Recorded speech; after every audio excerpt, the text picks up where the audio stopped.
Hey, welcome to another episode of Spritz of Wisdom. Let's begin like we do every single episode with my sip of the week. These are my highs and lows of the previous week living here in South Italy. Starting with the highs, I was so delighted at the weekend to read that Salerno has actually topped Skyscanner's 2026 list of trending destinations.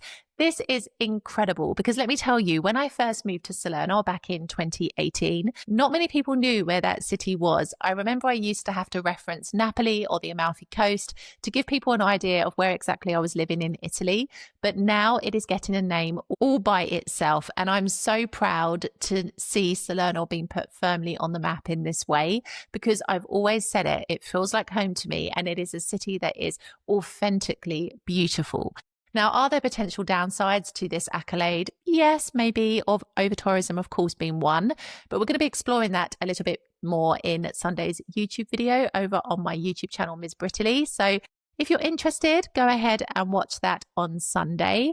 But overall, it's a great achievement for Salerno, and it's just wonderful to see that city flourish and grow. Other highs of the past week have been the fact that I've gained crystal clear clarity about where I want to go with my brand. And this is something that I've kind of been in flux with, I would say, over the past couple of months. But I watched an incredible interview last week on YouTube between a woman that I really, really admire and an American podcaster. And it was fantastic because she literally broke down everything that I needed to hear to help me to plot out my future with this brand and decide where exactly I'm going to go without pitting myself against people in a similar niche to me, because I've been guilty of this. I have previously looked around at what other people in my niche are doing and kind of put myself against them and been like, okay, they've got a bigger audience, they're doing this, I'm doing that. But now I don't feel like I need to do that anymore. I feel like I'm carving out my very own path within my niche, and it feels really, really exciting. And I actually think it's a great analogy for life, because in life, when we want to achieve something or we're just kind of living our everyday existence, sometimes we do look around and we do compare ourselves to other people and we do kind of pit ourselves against them, whether we realize we're doing it or not. But there is a fundamental thing you have to remember in that we all have so many different experiences and lifestyles that it's impossible to do that really.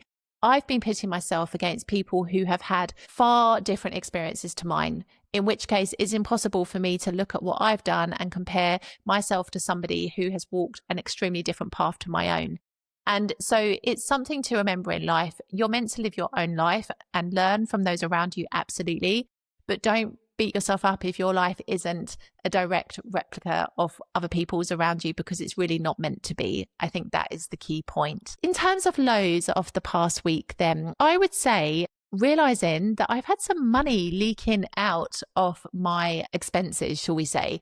I realized at the weekend that I have been paying for a service that I didn't need connected to my business for a couple of months now. And it only really came to light at the weekend when I spotted it for the first time. I sent an email immediately. I do love an email to this company requesting that they remove this service from my account. And this morning I've received a credit note for the amount of money I've spent to date on this service. But if I had never spotted that, I would have continued to pay for this every single month. And this was around like 40 euros. It wasn't, like a small amount. But coupled into that, I've also recently cancelled a subscription on YouTube that I had to a content creator who I absolutely love. And it's not a criticism of her in any way, shape or form, but it was more the fact that I wasn't getting what I was paying for.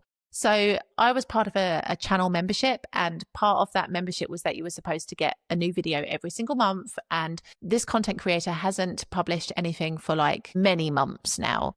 And, every month I'd be like, okay, maybe this month, maybe this month, maybe this month. And now what I'm noticing is that what she would usually post behind the paywall, she is now posting for everyone. And so I decided that, I would rather not spend that money, even though it was very, very minimal, for nothing. I would rather invest it in other ways. I think especially now with like the cost of everything increasing, you have to be wiser with where you're spending your money, and everything has to represent value. You must always remember that if you are selling something as a business, it's got to be valuable to the people that you're selling it to. Gone are the days that people will support you and just give you the money for the sake of it because they like you. You've got to be giving value at a time when people's money is being stretched a lot further than perhaps in the past. So I feel like it's this. Pay attention to your outgoings, everybody. Like, If I hadn't have done so, I would have been giving away at least 40 euros every single month unnecessarily so make sure that you learn from me in that respect. Now, let's move into today's full pour because it's actually inspired by another video that I watched on YouTube with a woman called Cody Sanchez. And she was talking about ways that we spend money unnecessarily. And she gave this amazing quote, and I'm going to read it to you here because it was really, really powerful. Luxury is the price you pay for caring about what strangers think. This is so good. And my mind started racing with ideas about how I could talk about this because I really could relate to everything that she said. In life, I feel like we lean into luxury, maybe because we feel it's better quality and we're led to believe that there's some kind of importance placed on those brands. But also, a lot of the time, people lean into luxury because they want to show off to other people. They want to display what they think is wealth. And I see this play out in Italy. And this is where I wanted to kind of go with it in today's episode, because if we're going to talk about holiday destinations to begin with, the Amalfi Coast, very, very, very famous holiday destination here in the south of Italy, bucket list destination for hundreds of people. Every year, thousands of tourists visit and flock to the Amalfi Coast. But so do hundreds of influencers. And so do many people who aren't necessarily going there to appreciate the culture and the beauty, but they're going there to show all of their followers that they have been to the Amalfi Coast and to take all of the classic pictures that you can see on Instagram in the famous locations along the Amalfi Coast to evidence the fact that they have been there and that they've been able to afford this luxurious holiday. The Amalfi Coast for me is a beautiful place to go, and I definitely think it should be somewhere that you visit at least once in your lifetime. But it's soulless. It is this pristine, perfect portrayal of life in southern Italy that doesn't really exist. And it is very inauthentic, in my opinion. It is like a bubble. When you stay along the Amalfi Coast, you pay premium prices for everything, for hotel accommodation, for eating out at the restaurant, for having an aperitivo, for taking a coffee. You pay exceptional amounts of money just because of where you are. So if you go to the Amalfi Coast and you think that you are really experiencing a slice of authentic Italy, I hate to break it to you, but you're really not. You are experiencing the playground of Italy, shall we say. It is not reality, and everyday people don't live like this in Italy, and they don't pay those sorts of prices in Italy either. I would say that people that go to the Amalfi Coast, if it's not because it's something they've just wanted to experience, it is to show off to other people. I can also link it to fashion as well, because when I first moved to Italy, I genuinely believed that every Italian woman owned at least one designer handbag, because all I could see everywhere were designer handbags. Later on, though, the longer I spent living in this country, I realized that there is actually a huge market for counterfeit bags and goods here. And so a lot of those bags that women are carrying are not even real in the first place. And it got me thinking, because why do people feel that they need to have a luxury designer handbag in the first place? Is it for quality? Like, is it really for quality? Because I watched an incredible YouTuber, I cannot remember his name, but he takes apart leather goods from designers and he analyzes the quality of the material. And in quite a few of the videos, the top designers where you would expect, you know, the luxury labels to have like the best quality leather, they don't. And sometimes it's not even real leather. And yet people are spending hundreds of euros on this particular item. So is it really for the quality, or is it for the prestige that you think that label gives between yourself and other people? Because that's the reality. If you feel that you have to have a fake bag of a designer brand, you're doing that because you want to show to other people that you have money, in inverted commas. It's a way to create a sense of prestige, whether that's real or fake. But there are plenty of incredible leather shops here in Italy that make the most beautiful bags that too cost a bit of an arm and a leg, absolutely, but the quality is exceptional. But there's no name brand. There's no designer tag. There's nothing that shows other people that that bag was expensive. And so people tend to lean more towards the designer labels than they do to those kinds of shops. And it's such an interesting psychology. I think that people spend a lot of money on luxury goods, but actually there is an irony to this, because people who really do have genuine wealth and money, don't display it through designer labels. They actually are more discreet. And those kinds of people probably would go to those leather shops and buy beautiful, exquisite handmade leather bags that don't have any kind of designer logo on, because they don't need to show people that they have money. I feel like I could go into so many different directions with this topic, but as a society, we view luxury and luxury labels as being like the qualifier of success. She's dressed head to toe in Gucci. She must have so much money. He's got a Lamborghini. He must be so rich. But I've been watching so much content of people who have got so much money and you would never, ever know it. And that is the sign of genuine wealth, because people have grown out of that kind of stage where you feel like you have to prove to everybody else that you've got it, because you just know that you have. And isn't that the truest thing ever?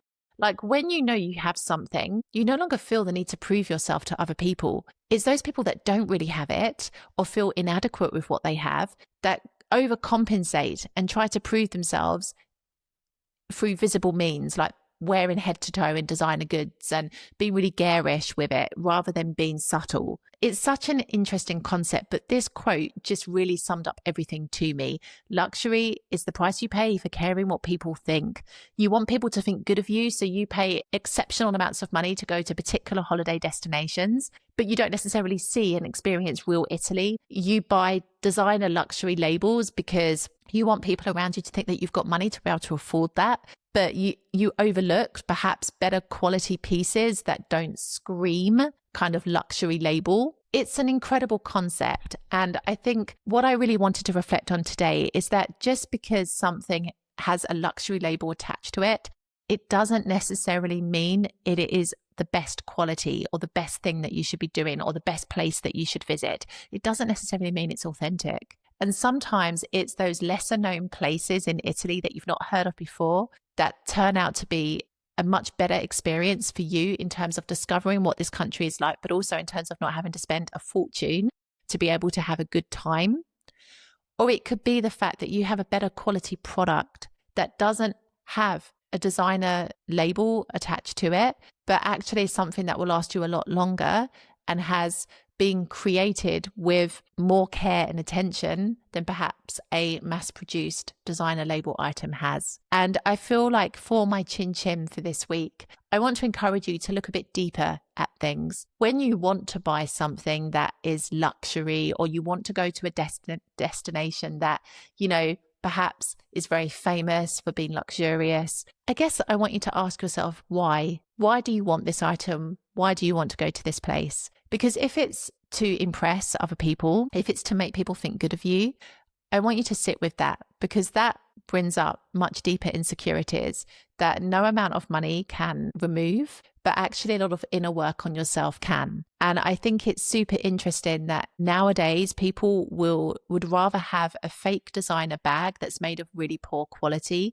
than invest in a piece that has no designer label but is much better quality. And it's that whole like superficiality versus depth discussion. It's better to have depth than it is to be superficial. And I feel like that's why you should sit with yourself and with every purchase you make and every decision that you make in life as to your real motivation and reason for doing it. Because I think it can be quite surprising sometimes as to how we make our decisions and what we ultimately base them on. I will see you in the next episode.